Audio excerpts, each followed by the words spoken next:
السلام علیکم دوستوں، تو کیسے ہیں آپ؟ اب دیکھیں کہ اللہ تعالیٰ نے مرد اور عورت کی زندگی کو مختلف بنایا ہے۔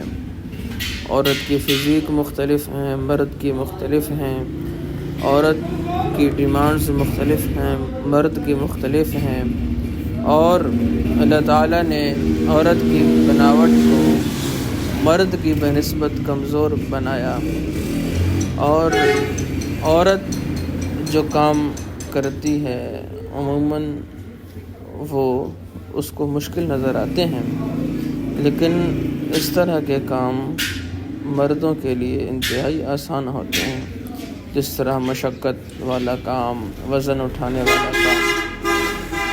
لیکن اللہ تعالیٰ نے دونوں کو مختلف صلاحیتیں دی ہیں۔ جو اللہ تعالیٰ نے دونوں کو مختلف صلاحیتیں دی ہیں تو ان دونوں سے ڈیمانڈ بھی مختلف ہے۔ اب چونکہ مرد باہر نکلتا ہے، کماتا ہے، اور چاہے سردی ہو ٹھنڈ ہو اس نے کام کے لیے نکلنا ہے، اور عورت نے گھر پہ رہنا ہے، تو اللہ تعالیٰ نے مرد کو مضبوط بنایا کہ اس کے اوپر رسپانسبلٹی ہوتی ہے، ذمہ داری ہوتی ہے، اور چونکہ عورت کے اس طرح کے کام نہیں ہوتے باہر نکلنے والے، مشقت والے، تو اسلام نے عورت کو عزت دی اور مرد کو بھی عزت دی۔ مرد کو وہ کام دیا جو اس کے مطابق ٹھیک تھا، اس کی فزیک کے مطابق ٹھیک تھا۔ عورت کو وہ کام دیا جو عورت کی فزیک کے مطابق ٹھیک تھا، جو اس کو سوٹ کرتا تھا۔ ہمیں کبھی کبھار ہمارے ذہن میں یہ اشکال پیدا ہوتا ہے کہ انصاف کا تقاضا تو یہ ہے کہ دونوں کو برابر برابر حقوق ملے، لیکن اللہ تعالیٰ نے انسانوں کے ساتھ عدل کا معاملہ کیا ہے۔ عدل کا مطلب یہ ہے کہ ایک دسترخوان پر بوڑھا بیٹھا ہے اور اسی دسترخوان پر ایک بچہ بیٹھا ہے، تو یقیناً اور ایک جوان بیٹھا ہے، تو یقیناً آپ جو چیز جوان کو دیں گے وہ بوڑھے یا بچے کو نہیں دیں گے۔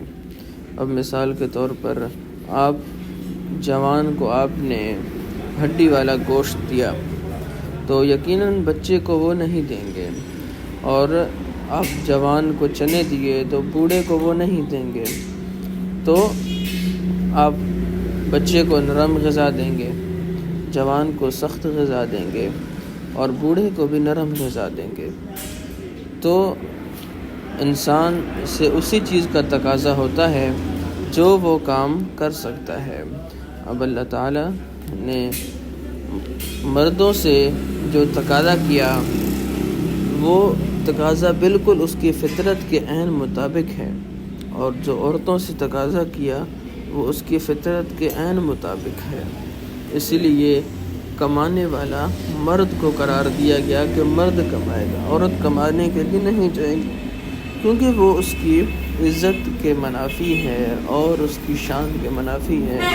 عورت پردے میں رہنے والی چیز ہے، اور اس کی فزیک اور جسامت بھی اتنی مضبوط نہیں ہے کہ وہ مرد کی طرح حالات کا مقابلہ کر سکے۔ تو آپ سب سے گزارش ہے کہ اپنی زندگی اسلام کے مطابق گزاریں،